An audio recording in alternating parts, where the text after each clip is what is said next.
Straight to our next conversation. The extradition of Simon Ekpa is still very much in progress. The federal government has submitted most of the requirements to fast-track the process. The Chief of Defence Staff General Christopher Musa expressed hope that the government of Finland will do the right thing to expedite the process. Ike, in your opinion, is the federal government doing all it can to make sure that Simon Ekpa faces justice? No, they are. The federal government is doing its best, but whether it will be extradited to Nigeria is what we do not know. You know, extradition trials are by nature very tricky. They can last for years. At the end of the day, you may not even achieve your aim. And that's why, especially where the accused person has the citizenship of Finland. They may want to try him using the laws of their own country rather than sending him here. Some of the negative stories about our country, they in fact work against this extradition. Because by constantly accusing the judiciary of not being up to it, of being corrupt, you are saying that the justice system in our country does not always favor people who are up against the government. It does not always favor activists and all that. So he's accused of propagation of terrorism-related rhetorics and all that. So, which is a crime in their own country, in Finland.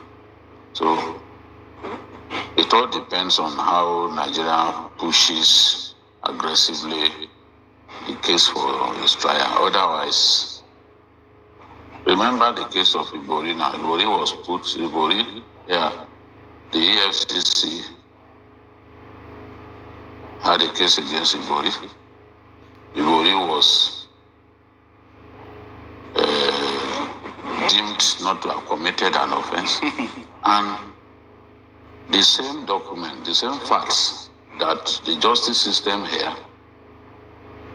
didn't use to convict him were used to convict him in the UK. They not only jailed him, they jailed his wife, they jailed girlfriend, they jailed lawyer. His lawyer too. So what are we talking about? It's I know that Ekpa's lawyers are going to argue that he will not get justice in Nigeria.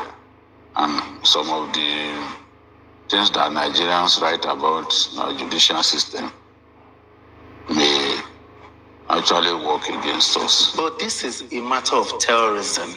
Nigeria is signatory to Rome Statute. Yes, Finland is all. Yes, why should he not be? I'm hopeful. Why I'm hopeful is this. I agree with him absolutely that because of the way our judiciary is perceived, it may be very, very difficult. Because, European governments do not joke with human rights. If they believe that the person being accused will not get justice or fair justice, they will believe that it is not fair to extradite the guy to your country. But what I'm hopeful is that already he has been detained in Finland and been tried there. So that shows that they do not agree with the things he was doing. Okay. And there are enough evidence to show that he engaged in act of terrorism. I know all over the world, governments do not joke with terrorism. Sure. That is the only thing that can work for us. So that's why I'm hopeful, because people like Ekpa should be made to account for all the nonsense I did. You cannot stay in another country and wage war against your country and incite people against your country. And you think that he's making money off all this nonsense. Exactly. And you think he can get away with it? He must be brought to account. He must pay for all the nonsense he did. So I'm hopeful that he will be but even if it's not, justice will be served. Yeah, justice will be served even in Finland. Because already he's in prison and he has been denied bail. So justice will be served. And they've established that they were actually using the group to make money. Yeah. Some guys who are working with him, mobilizing money, and the guys of from everybody. Yes, in the guise of freedom fighting, they've been arrested. So it's not the only person who has been arrested. So I think that they have a good hang on the matter, and somehow justice will be served and seen to have been served. But whether they will extradite him to Nigeria, only a proper extradition trial will determine that. But another thing, before we go to our Zoom guest, will the arrest and possible extradition of Simon Ekpa bring peace to the Southeast? No, not necessarily. Because you know that Simon Ekpa himself is a faction. The core people in IPOB do not really agree with him. Yes. He's just somebody that because of incarceration of Kanu, he played on that. He played on that vacuum. He occupied it and was using it for himself. Even when he would give order that people should not come out on a particular day, IPOB will say no, they are not part of that. Yes. And he kept getting away with it. So that will not solve all the problems. Because the issue, he doesn't even believe in Nnamdi Kanu anymore. Yes, anymore. Yes. Because there was a time I did issues with Jide. Yes. I was saying that look, the people still respect Nnamdi Kanu more than him. He launched into tirade. He was attacking me because I said in the Southeast the people still see Nnamdi Kanu more as a hero than himself. He started attacking me. So to him now, Nnamdi Kanu does not amount to anything. He's just doing what he's doing, believing that okay, he has replaced Nnamdi Kanu in the struggle. So what will now bring peace to the South? The release of Mazen Nnamdi Kanu? Nobody can guarantee that the release will put an end to this agitation. I think that over time, cultists never do well. So all kinds of people have hijacked the struggle. And that's why Nnamdi Kanu will sign that there is no seat at home anymore. Yes. He used his own hand, he wrote it. When Senator Ifeanyi and Eze Chukwuemeka of Enugu Aguleri went to see him in detention, he said, okay, from now on, in the past, they said, okay, only when it's brought to court. Okay. Yes, he still sit at home. Later, they went to her and said, this thing is destroying the economy of the Southeast. I think Senator Abaribe also joined them. Okay. And he agreed. In his own hand, he said, no more sit at home at any time. Yet, Simon Ekpa, who did not institute it in the first place, this was instituted by IPOB. Simon Ekpa continued to do sit at home. So it's like, as far as he's concerned, it has nothing to do with IPOB. And that was why IPOB disowned him. Yeah, he's not powerful. He said, no, we do not approve of his action. Exactly. So we will see what happens. I know that Kanu's release will definitely reduce. Yeah, go a long way doing that. To put an end to it, I don't know. Okay. All right. Still talking about, I think we're having issues with our Zoom guest. We're having issues with our Zoom guest. But the issue of the matter of extradition, can the extradition process work? Can Nigeria actually satisfy that process? Another question is the fact that Nigeria does not have extradition treaty with Finland. That is the main problem. That is not whether it can be extradited or not. The problem basically is that we don't have a treaty. The treaty. So they are not under any obligation, legal obligation to extradite it. Because we don't have a treaty. That is the main problem. Not that, because we have enough evidence. But we have bilateral relationship with them. Yeah, but yes. Is that not a bilateral relationship is different. Having extradition agreement is different. Countries going to it's different. Such deals to exchange prisoners. Yes. To exchange detainees and all that. If, for example, between us, The UK and UAE, for example, they have it. And that's why it was easy to send. Yeah. It was easy to send Ibori to that place. So Nigeria, I remember that we actually signed during the Buhari regime. We got into that deal with the UAE. And you've seen that the UAE even helped us to arrest some sponsors of Boko Haram. Yes, exactly. So I remember. now, so it is really of value when countries get into this kind of agreement. We say, okay, we will exchange prisoners, we'll share information about insecurity, and know that we will exchange detainees, as the case may be.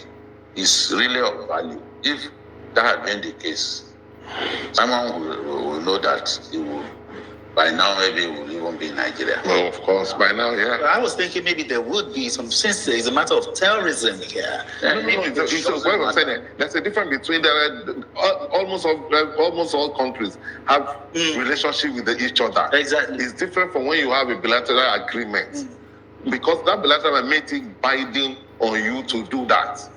Now, because you don't have that bilateral agreement, it is now left for the government of Finland to use their discretion to agree whether they should send the person to you or not.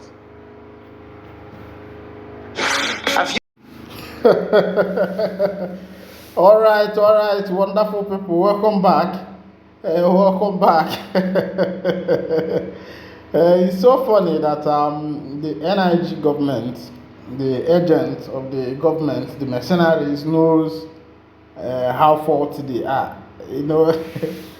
It was very funny when these people started talking about the NIG judicial system that is very porous, weak, and perverse justice. It's a system that perverse justice, where justice is denied to the common man. The law court is supposed to be the last hope of the common man, but in a country where we find ourselves, the judicial system is very, very weak. Before I continue, remember what happened in America that after Trump became the elected president, the judge still gave his judgment on his charging Trump for hush money. But that cannot happen in Nigeria. Imagine the 2023 election. What is his name? The Central Bank of Nigeria chairman, governor, MFL, and then government of Buhari did to the Nigerians, and then Tinubu came, take over. Immediately he declared nullified fuel subsidy, and the people plunged into suffering. The lawyers cannot talk, nobody can mess up, nobody can open mouth to say anything, in order to indict the government. Everybody wants favor from the government. It's a government and a country whereby the politicians have weaponized poverty. Somehow they know the policeman is poor, he doesn't have a house. They know the army man is poor, he cannot even afford a good living. They know the civil defense man is barely feeding his family. The lecturer right there in the university is barely feeding. His salary or her salary is just for peanuts. Considering the present economy, that salary does not even serve 1 month with the family, the school fees and everything. So considering this fact, the politicians that we have understood this thing very well. They have understood weaponizing poverty against the populace in order to achieve their aim. Once it's election, you see them sharing rice, sharing keke bus, sharing keke itself, that's to recycle, sharing sewing machine, wheelbarrow.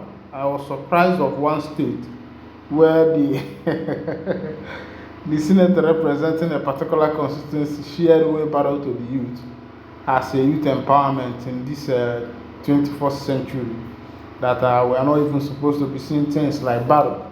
We should be modernized train, that even from inside your village you can board a train and get to where you are going. from inside your village, you can come out and board a train and go to Lagos. But some of these things, they are big deals in this nation. So the politician knows this, and he's using it to punish the people. He knows that when he brings out that bag of rice, that the poor masses will kill themselves in order to be able to acquire it. So what he does is make sure that these people suffer the more, so that he will be able to control them. It's called the power of poverty, weaponizing poverty against the citizens. All right, it was surprising to me that these people know that the judicial system is biased. They first of all started talking about Simon Ekpa and how he's going to be extradited. That is how the other one reminded him of the porousness of the NIG judicial system, where the judge does not uphold judgment. In other countries, that woman, that symbol of judgment, the woman with the gavel on the other hand, and with the woman with sword on the other hand, and with a weight scale on the other hand, and the woman's eyes are covered. It shows that judgment does not see anybody. But in Nigeria, that woman you are seeing, they have removed that cloth from her eyes. The scale in her hand is not even scale, it's bag of money. And the other one, that's the sword in the right hand, is no more sword. That sword is a hotel reservation in Paris. So once you are able to give the lawyer 200 million naira, or maybe in dollars, buy him a new Land Cruiser, 240 million, maybe 2023 or 2024 Land Cruiser, build him a good house, or if you find out that the money could be able to, acquire him a house in Lekki, or maybe one of the best estates, and he will still train his children abroad and travel to abroad whenever he desires, he takes the money. The people are so poor that the only thing they value is money. And whenever a nation, degenerates to the point of valuing only money, they are forgetting human capital, forgetting principles, forgetting morals, forgetting rules and regulations, forgetting the constitution. That these things called constitution were made because already man is a being, an uncontrollable being. Because without constitution, without the laws, without the rule of law, everybody will be doing whatever they want. Every single person will be doing whatever they want because there is no law. But where there is law, where there is rules and regulation, you find that people tend to, arrange themselves. For example, if you get to a junction where there is traffic lights, the message that the traffic is passing to you is that the traffic light has about three light bulbs. One is yellow, one is green, and the other one is red. And when it's red, it means danger, you should wait. When it's yellow, it is telling you that somehow it's getting to your turn. And when it's green, it means go, you can pass now, you are free. So these are a kind of law that have been set there to guard humans, because humans are known to be reckless beings. Without rules and regulations, humans will be doing whatever they want. But in the country called NIG, is that some of these things has been removed. There is no more rules, there is no more regulations. People buy the office of authority with money. Presidents can buy it with money, governors can buy it with money, it can be given to somebody in favoritism, it can, all sorts of things that have made the government to fall. Because had it been that the government, the judiciary, the police, the executive, the legislature are upholding the tenets of the law, are upholding the law, it means that the nation will become a better place. If you offend, whether you're a senator, whether you're an IG in police, whether you're a governor, you'll be punished. But here, some people are above the law, they are above punishment, and that has become the foundation of the nation. And there is no way that nation can be happy There is no way people living there can become happy, because the order of the day is lies. So you kill someone and you get away with it because you have money. You break the national bank's fund, you steal all the money, you still go scot-free because somehow you have acquired a lot of money to even buy the lawyer in the law court. And you see the foolishness. They gave you this lawyer, they are giving like 200 million. They stole 500 billion. Your money of everybody's money, including your money as a lawyer. Then they came to you, out of 500 billion, they gave you common 200 million naira and said, overrule this judgment, rule the judgment in my favor. A single person, one man single-handedly stole a big money, and they gave you small as a lawyer. And of course, as a lawyer, you know that this money that this man stole is going to benefit you and benefit the whole generation. It's not one person's money. Then you decided to collect peanut out of your national treasure. You just collected peanut, and you gave a judgment in the favor of one who have stolen all the money, including your money, because whatever money that the government is getting, it is everybody's money. The governments are supposed to be accountable. They are not above the law. Those in power are not above the law to be asked some questions. Where is the public fund going? What did you people do with the budget? How was the budget spent? Give us a rundown of how the budget was spent. Let us know. Some of these things, some of this transparency makes the government of every single nation to become better. It makes the government to move forward. All right. This is where I'll be winding down the curtain. And if this is actually your first time of joining us, kindly go ahead and subscribe, like, comment, share, and also remember to on your notification button so that whenever our news drop, you will be the first one to collect them. Remember, I always do here for you. I see yourself. You go the day for me. Thank you. God bless you immensely. Turn my kind of share button now.